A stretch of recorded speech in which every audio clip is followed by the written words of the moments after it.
ST జాబితా నుండి తొలగించాలి, తీసేయాలని చెప్పేసి ప్రధానంగా ఈ రాష్ట్రంలో ఒక ప్రజాప్రతినిధే సుప్రీంకోర్టులో కేసు వేయడం అనేది ఈ రెండు వర్గాల మధ్య విభేదాన్ని సృష్టించడం అనేది ఈరోజు తెలంగాణ రాష్ట్రంలో లంబాడి బిడ్డలు చాలా బాధాకరమైన విషయంతో నడుస్తూ ఉన్నారు.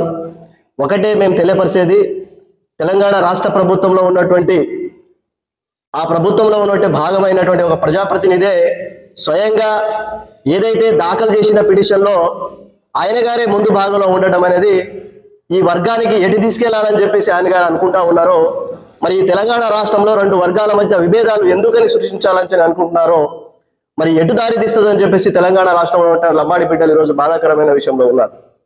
మేము ఒకటే తెలియపరుస్తూ ఉన్నాం, ఈ తెలంగాణ రాష్ట్రంలో సుభిక్షంగా రెండు వర్గాల ప్రజలు ఈరోజు సుఖ సంతోషాలతో సంతోషంగా నడుస్తున్నటువంటి ఈ తరుణంలో ఈ రెండు వర్గాల మధ్య విభేదాలు సృష్టించడం అనేది ఈ తెలంగాణ రాష్ట్రంలో మరి లంబాడీలతో పాటు బంజారా సుగాలీలకు ఒక బాధ పెట్టే అంశాన్ని తీసుకొచ్చేసి ఈరోజు రాజకీయ లబ్ధిని పొందాలనే విషయాన్ని పక్కన పెట్టి ఈ రాష్ట్రంలో ఎంతైతే తెగలు, ఏదైతే ఎస్టీ తెగకు చెందిన వారు ఎన్ని తెగలు ఉన్నాయో అన్ని తెగలు ఈరోజు కలిసి ఉండాలని చెప్పేసి చెప్పాల్సిన పరిస్థితిలో ప్రజాప్రతినిధి దీన్ని పక్కదారి పట్టించడం అనేది బాధాకరమైన విషయం. మేము రాష్ట్ర ప్రభుత్వాన్ని ఒకటే దయచేసి మేము కోరుతా ఉన్నాం, ఎన్ని వర్గాలున్నా ఎన్ని జాతులున్నా ఒకటే ఎస్టీ తెగగా ఈ రాష్ట్రంలో నడిపించాలి. ఆ బాధ్యత ప్రభుత్వం తీసుకోవాలి. ఈ ప్రభుత్వమే ఏదైతే ఈ రెండు వర్గాల మధ్య విభేదాలు జరుగుతా ఉన్నాయో ఈ రెండు వర్గాల ప్రజలను కూర్చోబెట్టి మరి ఐక్యంగా నడిపించే బాధ్యత రాష్ట్ర ప్రభుత్వం తీసుకోవాలని చెప్పేసి రాష్ట్ర ప్రభుత్వాన్ని మేము తెలియపరుస్తా ఉన్నాం. మేము ఒకటే కోరుతా ఉన్నాం, ఈ ఎస్టీ జాబితాలో ఒక కోయ మిత్రులు, ఒక లంబాడి మిత్రులు, ఒక యానాది మిత్రులే కాదు, ఈరోజు 33 తెగలు ఈ జాతిలో ఉన్నాయి. మేము ఒకటే కోరుతా ఉన్నాం, ఏదైతే కేంద్ర ప్రభుత్వం 1971లో సెన్సెస్ ప్రకారం ఈ లంబాడి బిడ్డలు, ఈ సుగాలి బిడ్డలు, అదేవిధంగా ఈ బంజారా బిడ్డలు ఎంతమంది ఉన్నారని చెప్పేసి 1971 సెన్సెస్ ప్రకారం 1976లో వీళ్ళు ఇంతమంది ఉన్నారని చెప్పేసి భారత రాజ్యాంగమే ప్రధానంగా ఒక గెజిట్ తయారు చేసి దీన్ని రాజ్యాంగబద్ధం చేసేసి మరి చట్టపరంగా ముందుకు తీసుకెళ్తా ఉంటే ఈరోజు చట్టం కాదు, మీరు లేరని చెప్పేసి ఈరోజు అన్ని మీడియా పేపర్లకు ఇవ్వడం అని చెప్పేసి ఒక్క జాతి వర్గాన్ని 33 తెగలలో ఒక రెండు వర్గాలు ఒక రెండు తెగలని చెప్పేసి మీరు లేరని చెప్పేసి చెప్పడం ఎంతవరకు కరెక్ట్ కాదు ఇదని చెప్పేసి మేము దీన్ని ఖండిస్తా ఉన్నాం. Telangana state tribal teacher federation ప్రధానంగా లంబాడి బిడ్డలుగా మేము ఒకటే తెలియపరుస్తా ఉన్నాం, కోయ మిత్రులు మా మిత్రులే, గోండు మిత్రులు మా మిత్రులే, దొర మిత్రులు మా మిత్రులే, వాళ్ళంతా మేము మిత్రులనే. కానీ దయచేసి దీంట్లో ఒక కుట్ర దాగి ఉన్నది.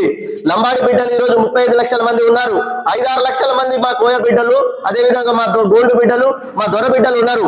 మేమంతా ఈ రాష్ట్రంలో ఒక 44 లక్షల మంది ఈ తెలంగాణ రాష్ట్రంలో కలిసి మరి నడుస్తున్న తరుణంలో ఈరోజు ఎవరో ఒక రాజకీయ లబ్ధి కోసం అని చెప్పేసి దీన్ని నడిపించడం కరెక్ట్ కాదు, ఇది సరైన విధానం కాదు. దీన్ని ఖండించాల్సిందే. తెలంగాణ బిడ్డలతో పాటు మా కోయ బిడ్డలు వాళ్ళందరూ కూడా ఈరోజు రాష్ట్రంలో దీన్ని ఖండిస్తా ఉన్నారు. ఎవరో ఒకళ్ళిద్దరు వాళ్ళ రాజకీయ లబ్ధి కోసం ఈరోజు చేస్తున్న ప్రయత్నంలో రాష్ట్ర ప్రభుత్వంతో పాటు ఈ రాష్ట్రంలో ఉన్న ప్రజలందరూ ఇబ్బంది పడే పరిస్థితి కాబట్టి రాష్ట్ర ప్రభుత్వాన్ని మరొకసారి మేము తెలియపరుస్తా ఉన్నాం. ఒకటే, భారత రాజ్యాంగం కల్పించిన ఏదైతే యాక్ట్ ఉందో, ఏదైతే 324 ఆర్టికల్ ప్రకారం ఏదైతే 1976లో ఈ భారత రాజ్యాంగం యాక్ట్ చేసిందో ఆ ప్రకారమే మేము రాజ్యాంగబద్ధంగానే ఈరోజు మేము ఎస్టీలుగా కొనసాగుతున్నాం తప్ప ఈరోజు మేము ఏదో బయట నుంచి వచ్చే ఈరోజు వీళ్ళంతా హక్కులు మరి తీసుకుంటున్నారని చెప్పేసి సరైన విధానం కాదు. దీని ఎవటి మరి కుట్ర దాగి ఉన్నది. మా బిడ్డలు కాదు దీన్ని చేసేది, కోయ బిడ్డలు కాదు, దొర బిడ్డలు కాదు దీన్ని చేసేది. దీని ఎమ్మటి ఉన్న వాళ్ళు ఎవరైతే ఉన్నారో వాళ్ళని బయటికి తీయాలి రాష్ట్ర ప్రభుత్వం. మరి ఈ రాష్ట్ర ప్రభుత్వం దీని బాధ్యత వహించాలి. ఈ ఉద్యమం ఏదైతే ఉందో ఈ రాష్ట్రంలో అశాంతి ఏర్పడకుండా రాష్ట్ర ప్రభుత్వం ప్రధానంగా బాధ్యత వహించి ఒక మధ్యవర్తిని పెట్టి ఇది సద్దుమణిగేలాగా రాష్ట్ర ప్రభుత్వం బాధ్యత తీసుకోవాలని చెప్పేసి మరి అందరికీ తెలియపరుస్తూ జై తెలంగాణ. అదేవిధంగా ఈ రాష్ట్రంలో లంబాడి బిడ్డలు ఐక్యం కావాల్సిన పరిస్థితుల్లో ముందు మనం దొర బిడ్డలు, మన కోయ బిడ్డలతో కూడా మనం మాట్లాడుకొని మన మధ్య వాళ్ళు కూడా ఈరోజు ఉద్యమాన్ని తీసుకోవట్లేదు, ఎవరో ఇద్దరు వ్యక్తులుగా దీన్ని ఉద్యమాన్ని ముందుకు తీసుకెళ్లే ప్రయత్నం చేస్తున్నారు తప్ప మనం కూడా ఈ రాష్ట్రంలో శాంతిగా సహనంతో రాష్ట్ర ప్రభుత్వాల మీద బాధ్యత పెడుతూ మరి ఈ కార్యాచరణను ముందుకు తీసుకెళ్లాలని చెప్పి తెలియపరుస్తూ జై లంబాడి, లంబాడీల ఐక్యత, లంబాడీల ఐక్యత. నా పేరు Veeru Nayak, Telangana state tribal teacher federation రాష్ట్ర అధ్యక్షుడిని.